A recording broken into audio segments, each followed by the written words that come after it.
जय Jagannath. Fifth convocation ceremony All India Institute of Medical Science Bhubaneswar ये कार्यक्रम रे आजिकार मुख्य अतिथि महामहिम मान्यवर राष्ट्रपति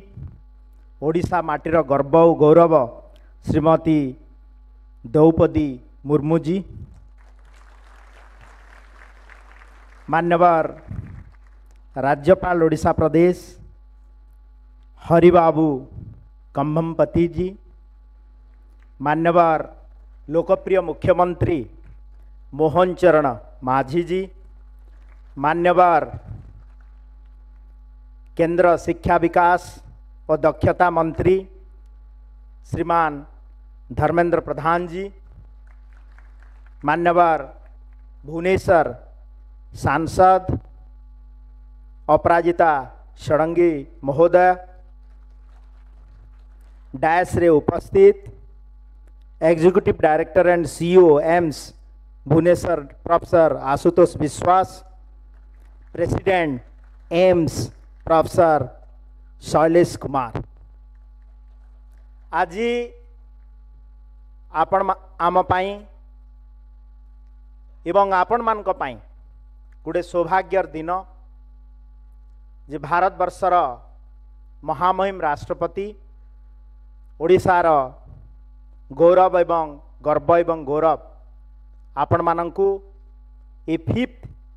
कन्वोकेशन सेरेमनी रे गोल्ड मेडल तथा बेस्ट डॉक्टर स्टूडेंट्स हिसाब रे आपण मानकु सम्मानित करिसंती। एठी सम्मान ग्रहण करथिबा समस्त best graduate PG students nursing students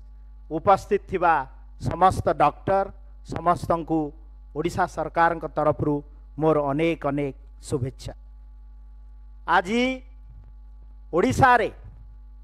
स्वास्थ्य क्षेत्र रे गोटे वैप्लविक परिवर्तन आसीची एवं एम्स भुवनेश्वर रो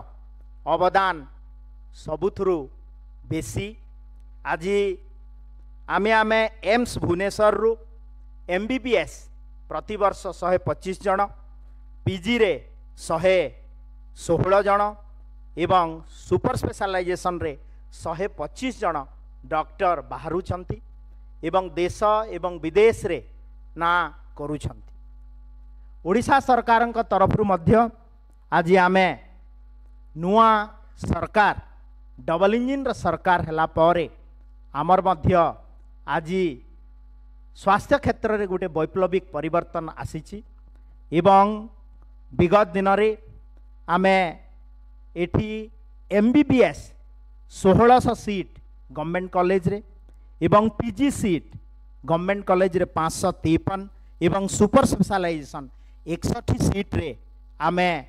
डॉक्टर प्रोड्यूस करूथुलु। किंतु मु धन्यवाद देवी भारत वर्षर यशस्वी प्रधानमंत्री नरेंद्र मोदी जी को एवं मान्यवर मुख्यमंत्री मोहन चरण माझी नेतृत्व रे एही वर्ष आम ओडिशा प्रदेश रे 2टी मेडिकल कॉलेज फुलबाणी रे एवं तालचेर रे शिक्षा आरंभ होबाको जाउची एवं आउ 200 एमबीबीएस सीट आम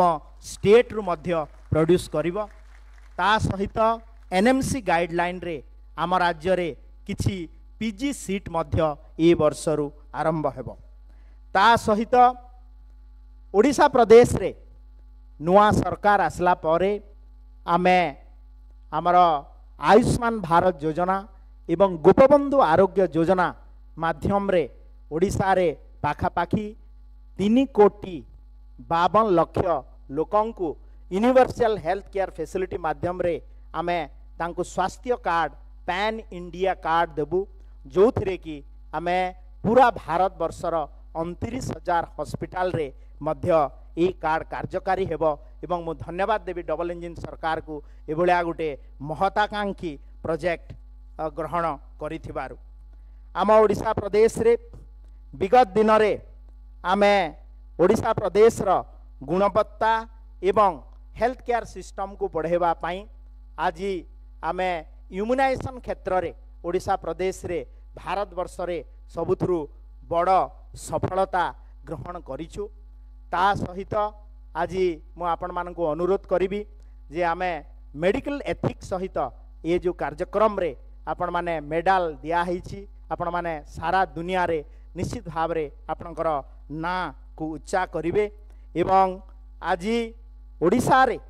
एवं भारत वर्ष रे स्वास्थ्य व्यवस्थार गोटे वैप्लविक परिवर्तन करने पाई एवं मोर बहुत बहुत शुभेच्छा जणाई आज मोर बाणी को विराम दौची। जय जगन्नाथ, वंदे उत्कल जननी, भारत माता की जय।